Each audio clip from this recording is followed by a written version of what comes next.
Hey guys, it's Jen Carrasco here, and I am actually one of the newest members here. And sorry, the little thing was popping on. So I wanted to introduce myself. I personally own several skincare clinics, Skincare Online, an electrical company, and I actually coach a lot of entrepreneurs in the beauty world as well as the business world. So I am thoroughly honored to be here and honored that Sean chose me to come on board and help you guys out with your entrepreneurship because it is a fun battle. It can definitely have low times, but if you keep pushing through it, at the end, it makes everything worth it. All of your hard work, all of your dedication, just to see, um, just to see your company grow and to see your team members grow with you. For me, that has been number one. I mean, of course, making money is definitely a great thing, but to be able to provide for people and their families, to me, that meant so much more. So today we're gonna go over a lot. I put it in kind of the notes, some of the questions that I've had, and we're gonna go over a lot of branding, which I feel like is my expertise. So we have some beauty questions, branding, and we do have some athlete, or not athlete apparel, I'm sorry, but apparel. So let's go through the list. So today, our first person we have is Brad Coleman. The question asked from Brad is, what are some things I can do to create excitement on a line of apparel about to be released? Any out of the box type ideas, or how did you let your audience know it's coming? So, business description. So, Brad Corbin is a thread design and automotive apparel lifestyle brand. He is releasing a new line of apparel over the next month.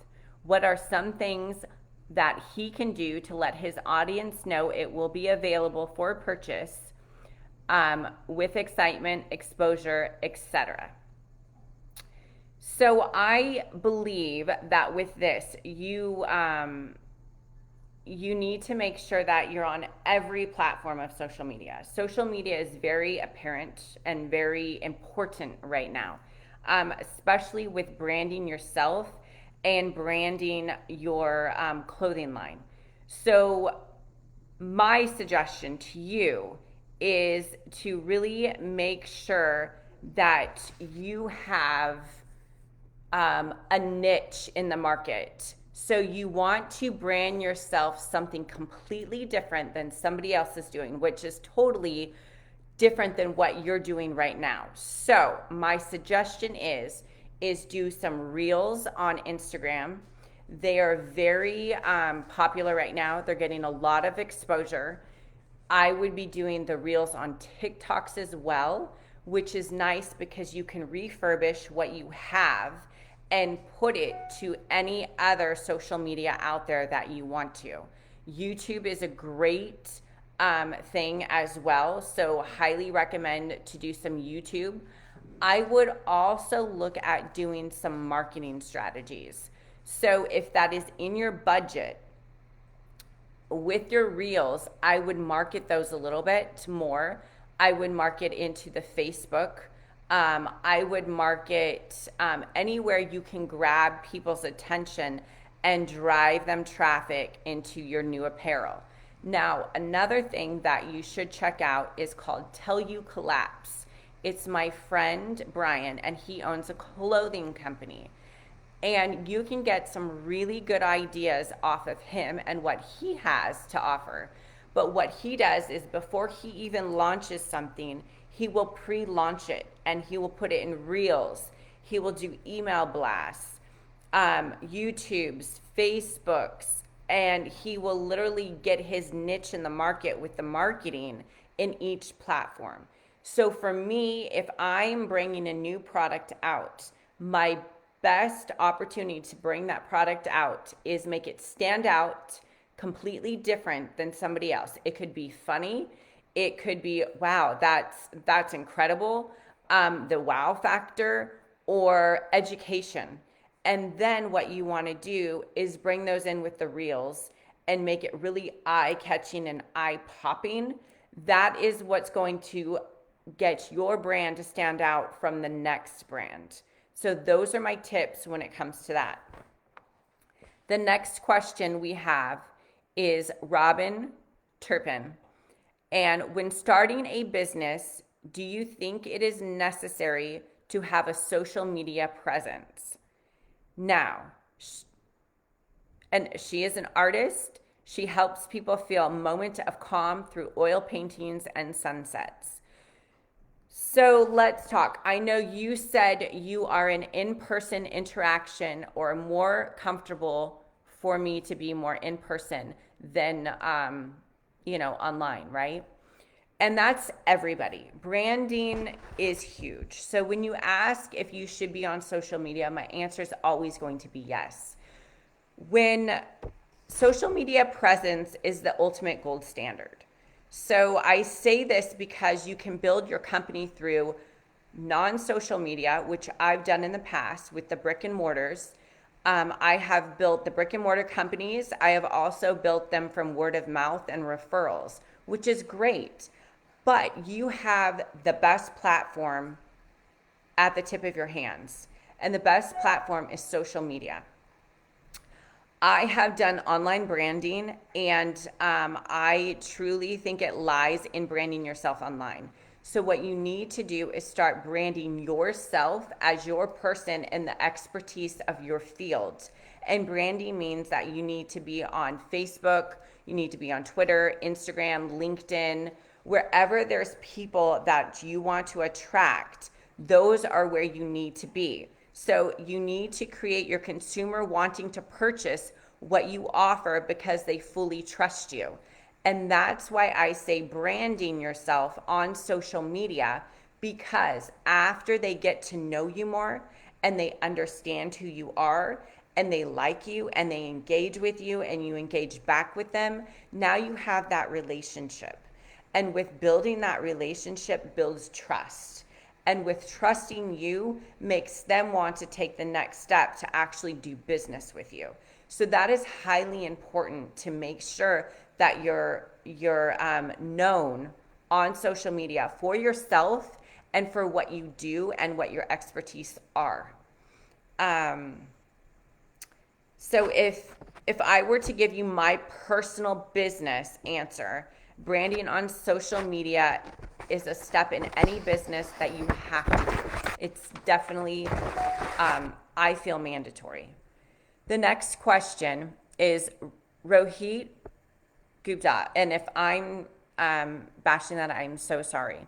I have a business idea and done some research. Now I'm not sure which direction to go. I'm thinking of designing a glove as I have done research to cover the basics, but not sure if this is the next step. So I don't have much information to give you back on that, just because I don't have a lot about what the glove is, what the glove does, what your ideas were with the gloves. And so my next step for any business idea is, if you feel like it's something that is definitely going to push forward and it's something you're very passionate about, then it's something that you have to push on and you need to keep moving ahead with that, because if you're passionate about it, so the next step to do with that is start creating the glove that you're creating, getting a hold of people, maybe having people try it, having reviews on it, start marketing it. That is the only thing I can really say about that. I really feel that if this is an idea that you're passionate about, it is something that you have to fully commit to and keep pushing through it. The next question I had was from Jordan Shaw. What is the best route for us to increase sales, users? We want to start advertising on YouTube, as we believe the best return will come from YouTube. We are also open to other suggestions. If perhaps outbound sales direct to business would yield a greater return. So the background, our software just hit the AppSumo marketplace. We wanted to go to the market with AppSumo for exposure and feedback. We have used our software for our own business agency and believe it is a great tool for small businesses in general, and any industry with a sales or agent staff is great for our system. We need to figure out our best plan to grow and sustain. Our software has been used by marketers in the past, but we want to essentially cut out the marketers and offer a complete marketing solution for businesses. So I actually looked up your guys's app, and it is really cool. It actually, I personally think for a lot of businesses, this is really a great tool for a lot of businesses because you can help them a lot. So my suggestion with launching this platform is that any platform, many companies need them, right? So the thing is, how do you get them to know who you are and how you are better than any other company like your company on the market? YouTube is a great platform, which you talked about, which you use. The great thing with social media is you can reuse the content in which it's highly recommended. Making, like I talked about before, making reels with social media, you can reuse the content in which I highly recommend making reels that are visible right now on Facebook, TikTok, Twitter, YouTube. Advertising that way and promoting yourself that way is a great alternative. There's also even great marketing that you can do to where if you get a good Facebook marketer, if that's in your budget, and they can target that audience that you want to hit. So it could be those business audiences that you want to hit. Another thing is, I also do highly recommend cold calling. And with certain business companies, you want to work with that. I know it's not the time and age that many of us do not want to hop on a call to possibly get rejected. But don't leave it out of your thoughts. A lot of my contractors, credit card companies, and construction coach, that I coach, they do a lot of cold calling still, and they make a lot of revenue off of it. So another suggestion is to offer a good-sized company a free 60-day trial and then offer a promo for them for using that after 60 days if they sign up, but also offering them a promo for the people that they get, like a referral basis. So that's an actual great alternative way to start having people talk about your company as well, to brand out that way. The next question.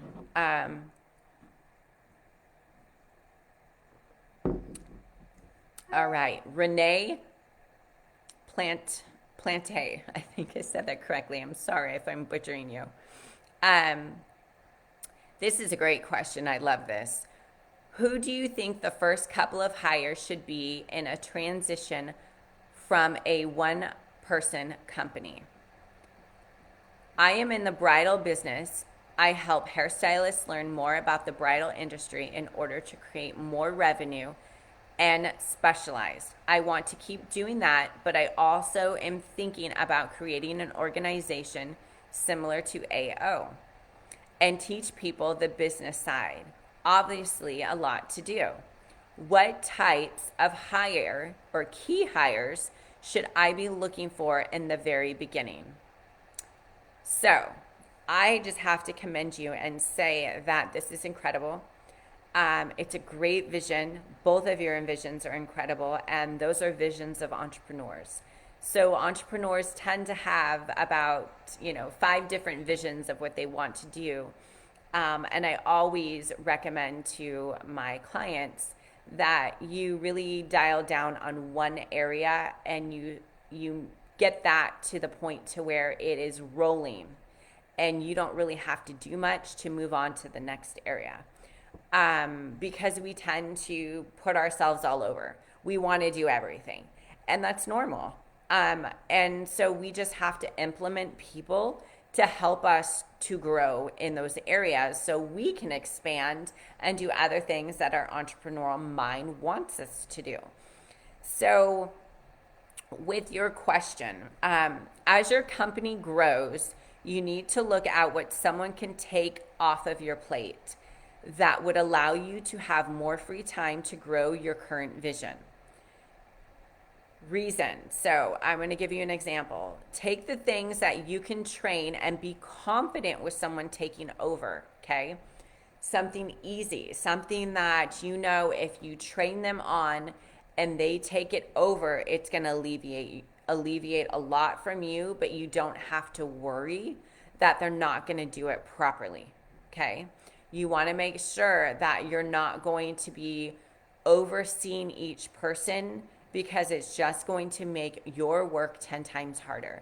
So my suggestion to you, and this is from everything that I've done in the past, is when you take somebody on. So for instance, I have started 3 companies, and the first person that I usually take over or usually help to step in to take over is the person that I need to help with like mundane things.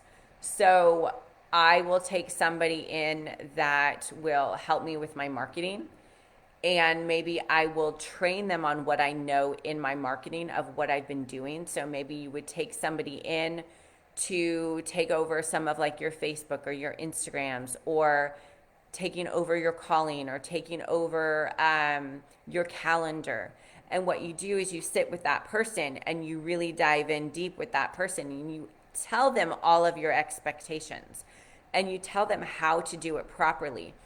Then my suggestion with that is make them write up a protocol of what they are supposed to do. So then now they have a complete handbook of what they are supposed to be doing, that if for any reason you lose that person, you have that handbook already built that you can hire somebody on that can come on board that already has that to make your life easier going forward. I say that because this is many mistakes of people. We get them in and we train them, but we don't get any paperwork or any background done. In case we lose them, we have to take time again to train another person. That is my recommendation. You can train the right individual to do anything that you want to do, just as long as they're capable, as long as they're the right person in the right seat. The other tasks to tell them and hire another and keep moving on. So once you get that person to the point to where she's fully dialed in or he's fully dialed in and they have everything done they're supposed to, then you hire the next person. And then the next person takes another thing off of your plate. And then you grow and grow and grow from that way. And it's going to take a while, but you're going to look back a year from now and you're going to say, wow, I've really built a really good team. And it's because you got those processes and procedures in there and you planned all that. Another book I highly recommend that you read is called Traction. It's a great platform that will actually get you to kind of start implementing things and processes and procedures as you need it, as you start to grow your business. The next question I have is from Anastasia Moore. In order to grow my business, do you think I need to quit being a service provider in my salon? Business description background question. I am a stylist and I also have an eyelash extension product. I love being a stylist, but I want to grow my salon and my eyelash products and eyelash business. What are some next steps I need to grow? Do I need to stop being a stylist so I can focus full time on the business part? Or is this some sort of person or people I can hire? They can help facilitate the growth, or both. I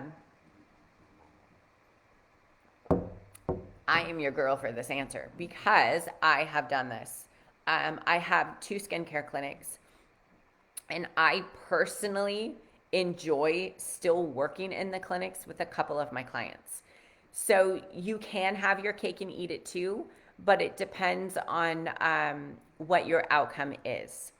And I say this because you might fully enjoy working in your studio right now. But maybe after 5 years of it, you want to scale back and you don't want to do that anymore. So I'm going to recommend a couple things for you and a couple options. The first option, if you want your business to grow, you need to step out from the service side. Not fully, but you need to step out. The reason why I say that is because there's no way you can make your business flourish with working full time and taking care of a business. You can do it, but you are going to end up tired, depleted, and not liking what you're doing anymore. And I want to see you enjoy what you're doing fully to the end. So my answer to you is pick what you like to do. If you want to work a couple days in the service side, I say do it. I work 2 days in my clinics, and then the other days I work on the business, which has allowed me to hire people, to train them, to put them in positions that they need to be in my clinics, to where it frees me up to do a lot of the financial, the marketing, and things like that. What you're going to understand when you're doing this is that you're not going to understand the full part of the financials. You're not going to understand the full part of the marketing aspect. So you might tend to start hiring people part-time to start helping you with those aspects to grow. The reason why I say that is you always want your foot in the door with them, though. You always want to understand what they're doing, so then that way if something happens and somebody leaves, you A, can pick up and take over the financial, or B, you can pick up and take over any of the marketing that you need to do. I have always dove in deep in every single aspect of the business, financial, marketing, training. I used to do personally one-on-one until I had a manager. I personally know everything in that business that happens, for if something happens, I can step in there. But the thing is that if you want to travel, you want to grow, you want to take vacations, you want to do things, but you still want to make business and you still want to make a profit, you need to learn to get the right people in the right seat to where you can train them properly, to where you can let go.